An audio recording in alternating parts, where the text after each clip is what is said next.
Hi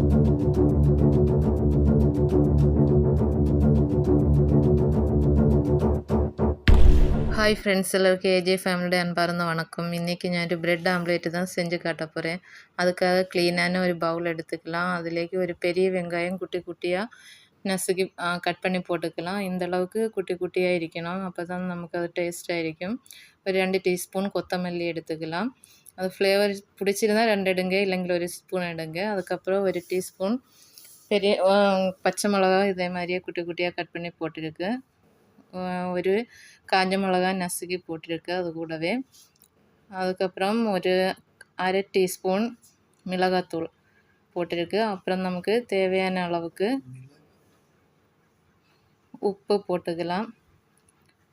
எவ்வளோ தேவையோ அந்த அளவுக்கு உப்பு போட்டுக்கோங்க. அதுக்கப்புறம் ஒரு ஹேண்ட் விஸ்க்கு இல்லைங்க ஒரு கரண்டி ஏதாவது வச்சு நல்லா மிக்ஸ் பண்ணிக்கோங்க. மிக்ஸ் பண்ணி முடிச்சுட்டு நான் இதுக்காக ஒரு 4 முட்டை தான் எடுத்திருக்கு. நம்ம ஒரு முட்டையாக உடைச்சி ஊற்றிக்கலாம். நம்ம காலை பிரேக்ஃபாஸ்ட்லேருந்து ஈவினிங் ஸ்நாக்ஸ் வரை எல்லாருக்குமே சூப்பராக பிடிக்கும் ஒரு டிஷ்ஷு தான் இது. இது 4 முட்டையும் நான் எடுத்து உடைச்சி ஊற்றிருக்கு. அதுக்கப்புறம் நம்ம இதெல்லாம் சேர்த்து ஒன்றா நல்லா மிக்ஸ் பண்ணிக்கோங்க. கொஞ்சம் நல்லா மிக்ஸ் பண்ணணும், எல்லாம் ஒரே மாதிரியே மிக்ஸ் ஆகுன அளவுக்கு கொஞ்சம் ஃபோர்ஸாக நல்லா மிக்ஸ் பண்ணிக்கோங்க. இந்த அளவுக்கு மிக்ஸ் பண்ணி எடுத்துக்கோங்க. அப்புறம் நம்ம ஒரு கடாயில் ஒரு தவா எடுத்துட்டு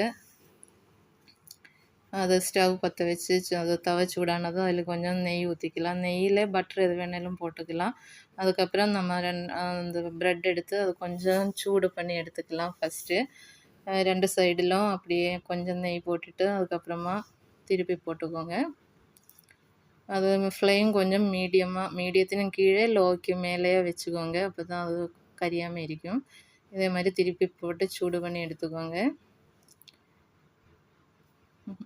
அது இந்த மாதிரி பாத்திரத்துலேக்கு எடுத்துக்கலாம். அதுக்கப்புறம் கொஞ்சம் நெய்யை அதில் ஊற்றின பிறகு நம்ம எடுத்து வச்சிருக்கிற மிக்ஸ் பண்ணி வச்சிருக்கிற முட்டை அதுக்கப்புறம் நம்ம இதில் ஊற்றிக்கலாம். நல்லா ஒரே அளவில் ஸ்ப்ரெட் பண்ணிக்கோங்க நெய் ஊற்றிய பிறகு. அதுக்கப்புறம் முட்டை எடுத்து நம்ம மிக்ஸ் பண்ணி வச்சிருக்கிற முட்டை ஊற்றிக்கலாம். பாதி ഞാൻ എടുത്തിருக்கு. അതിൻ്റെ நம்ம எடுத்து வச்ச முட்டைக்கு பாதி ஊற்றிருக்கு. நம்ம சூடு பண்ணி வச்சுருக்கனால அந்த ப்ரெட் எடுத்து ஒன்று ஸ்ப்ரெட் செய்துட்டு திருப்பி போட்டுக்கலாம். இதே மாதிரி ஸ்ப்ரெட் பண்ணிவிட்டு அப்புறம் திருப்பி போட்டுக்கோங்க. அப்புறம் கொஞ்சம் நேரம் அப்படியே அது வேக விடுங்க. கொஞ்சம் வேகுனது வரை அப்படியே இருக்கட்டும்.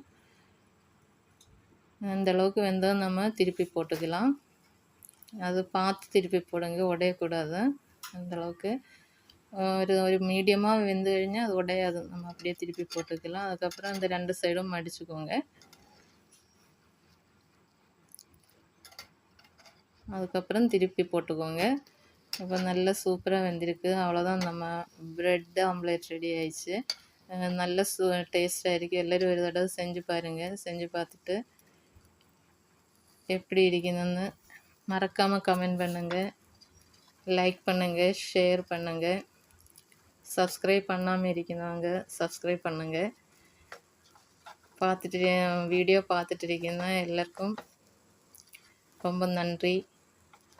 தேங்க்யூ. அவ்வளோதான், நம்ம ப்ரெட் ஆம்லேட் ரெடி ஆயிடுச்சு. தேங்க்யூ.